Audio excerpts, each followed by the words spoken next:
और मेरे साथ आप साम्स भजन संहिता की किताब उसका 128 अध्याय 128 chapter book of Psalms chapter 128 और वर्स 1-2 यहाँ पर परमेश्वर के वचन में लिखा भजन संहिता उसका 128 का 1 और 2 आयत में, क्या ही धन्य है हर एक जो यहोवा का भय मानता है और उसके मार्गों पर चलता है, तो अपनी कमाई का निश्चय खाने पाएगा।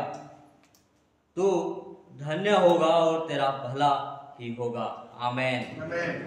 आज की सुबह मैं बोलने का टॉपिक देना चाहता हूँ, आज्ञाकारिता आशीष का स्रोत है। आज्ञाकारिता आशीष का स्रोत है, ये आज मैं बोलना चाहता हूँ। इसलिए परमेश्वर का भय मानना भी एक आज्ञा है। परमेश्वर का बात को मानना, परमेश्वर का डर मानना और उसमें बने रहकर उसकी आज्ञा का पालन करना, उसमें आशीष होती है। उसमें आशीष होती है। यदि हम अपने जीवन में आशीष को पाना चाहते हैं तो हमें हमारे जीवन में परमेश्वर की आज्ञा को मानना पड़ेगा। हम जो अपनी जिंदगी में जो भी हम वर्ष 2 कहता है कि हम जो भी कुछ करते हैं अपने जीवन में, हम कमाई करते हैं, वो शारीरिक कमाई शरीर से कमाते हैं, जो भी हम उसमें खुदा की आज्ञा को हम नहीं मानते हैं तो हम अपनी कमाई का हिस्सा हम प्राप्त नहीं कर पाएंगे, हम खा नहीं पाएंगे। लेकिन हम खुदा की आज्ञा को मानेंगे तो हम सचमुच में हम अपनी कमाई का हिस्सा खाने पाएंगे।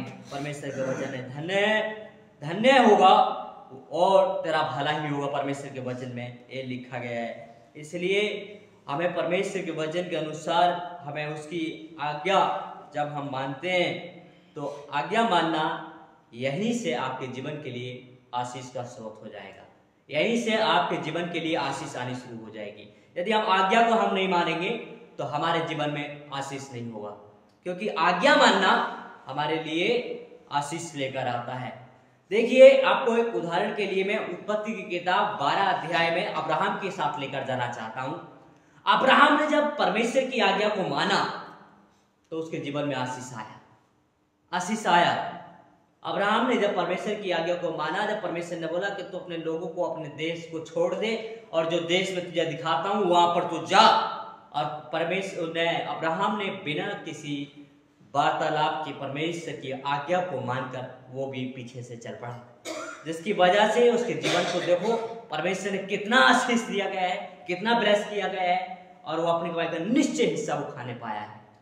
इसलिए हमारे जीवन में भी यदि हम परमेश्वर की आज्ञा को मानते हैं, हाँ, हम कलीसिया में कितने लोग आ रहे होंगे, कलीसिया मंडली में आते हैं, लेकिन वो आज्ञा को नहीं मानते हैं, उल्लंघन करते हैं, तो वो सचमुच में अपने जीवन में आशीषित नहीं हो रहे हैं। लेकिन आज आशीषित व्यक्ति वही है जो खुदा का आज्ञा को मान रहा है, खुदा के वचन का पालन करता है। इसलिए मेरे प्यारे अजीजों, परमेश्वर का वचन में आज्ञा मानने से ही हम परमेश्वर को खुश कर सकते हैं। जब परमेश्वर को हम खुश कर सकते हैं तब परमेश्वर हमारे जीवन में वो आशीष देता है। परमेश्वर के वचन 1 शमूएल में परमेश्वर के वचन में लिखा, 1 शमूएल की किताब उसका 15 अध्याय का 22 आयत में खुदा के वचन में लिखा गया कि परमेश्वर उतना क्या होम बलि या मेल बलि से प्रसन्न होता है जितना कि अपनी बात मानने वालों से होता है। जितने लोग उसकी आज्ञा को मानते हैं, परमेश्वर के वचन में लिखा, परमेश्वर उनसे खुश होता है, परमेश्वर उनसे प्रसन्न होता है। परमेश्वर की वाणी में ये बात लिखा गया है। इसलिए जब हम उसकी वचन का आज्ञा मानते हैं, उसकी आज्ञा को मानकर हम चलते हैं तो सचमुच में हम खुदा को प्रसन्न करते हैं, परमेश्वर की वाणी कहती है। इसलिए मेरे प्यारे अजीजों, इतने ही बाकी खुदा के वचन में लिखा गया है तो हमारे जीवन में सुख देने के लिए उसने हमारे जीवन के लिए यह वायदा किया गया है। नीति वचन की किताब में परमेश्वर के वचन में लिखा, बुक ऑफ नीति वचन में लिखा गया है, नीति वचन की किताब उसका 1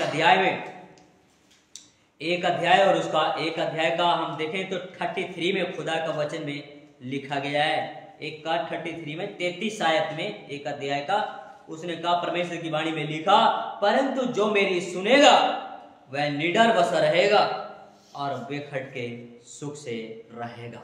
जो खुदा की आज्ञा को मानेगा वो परमेश्वर की बाणी में लिखा बेखटके सुख से रहेगा, बेखटके।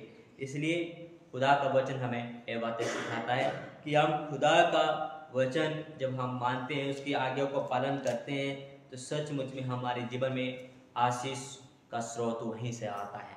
हम जब तक आज्ञा को हम नहीं मानेंगे तब तक हमारे जीवन में आशीष नहीं होगी। आशीष खुदा की ओर से आती है। जब खुदा की ओर से आती है, जब खुदा की बात को हम मानेंगे, खुदा की आज्ञा को मानेंगे, तब आशीष आएगी। यदि हम उसकी आज्ञा को हम उल्लंघन करेंगे, हम उसकी बात को हम नहीं मानेंगे, तो हमारे जीवन की आशीष भी हम प्राप्त नहीं कर पाएंगे। इसलिए परमेश्वर के वचन में इतने ही लिखा, खुदा का वचन कहता है कि हमें हमारे जीवन के लिए परमेश्वर ने आशीष देने के लिए नहीं, हमें जीवित रखने के लिए भी परमेश्वर ने हमें अपने इस देश का बारिश होने के लिए भी परमेश्वर ने इस देश की आशीष पाने के लिए भी परमेश्वर ने हमें रखा गया है। हमें परमेश्वर के वचन में देखने के लिए मिलता है। खुदा का वचन हमें ये सिखाता है। डिटोनी की किताब व्यवस्था विवरण की किताब में हमें देखने के लिए मिलेगा। व्यवस्था विवरण और उसका 30 अध्याय में, यानी कि 30 अध्याय और उसका वर्ष 16 में, 16 आयत में परमेश्वर के वचन में लिखा व्यवस्था विवरण उसका 30 का 16 में, क्योंकि मैं आज तुझे आज्ञा देता हूं कि अपने परमेश्वर यहोवा से प्रेम करना और उसके मार्गों पर चलना और उसकी आज्ञाओं और विधियों और नियमों को मानना, जिससे तू जीवित रहे और बढ़ता जाए और तेरा परमेश्वर यहोवा उस देश में जिस देश का अधिकारी होने को तू जा रहा है, तुझे आशीष दे। आमीन। ये खुदा का वचन है। इसलिए परमेश्वर का वचन हमें ये बातें बताता है कि हमें उस खुदा का आज्ञा को मानना। जब हम इस प्रकार से मानते हैं, उससे प्रेम रखते हैं, तो सचमुच में परमेश्वर ने हमें उस आशीष के लिए रखा गया है। उस आशीष के लिए हमें हमारे लिए बनाया गया है, जो हमारे लिए खुदा ने तैयार किया गया है। इसलिए मेरे प्यारे अजीजों, आज की सुबह आप सबको यही बात बताकर ऊंचाई देना चाहता हूं कि परमेश्वर ने हमारे जीवन के लिए, हमारे खुदा ने हमें श्राप देने के लिए नहीं बुलाया, हमारे खुदा ने हमें आशीष देने के लिए बुलाया गया है। जिस प्रकार से अब्राहम को आशीष देने के लिए बुलाया और उसने आज्ञा को माना, उसने बात को माना और उसके जीवन में सुख ही सुख, उसके जीवन में आशीष ही आशीष उसके जीवन में हुआ गया है। ऐसे हमारी जिंदगी के लिए भी परमेश्वर चाहता है, यदि हम उसकी आज्ञा को मानेंगे तो। यदि हम आज्ञा का उल्लंघन करेंगे, पालन नहीं करेंगे, तो हमारे जीवन में हम आशीष को प्राप्त नहीं करेंगे। हमारे जीवन में आशीष तो आएगा, लेकिन हमारे आशीष हमारे जीवन से चला जाएगा।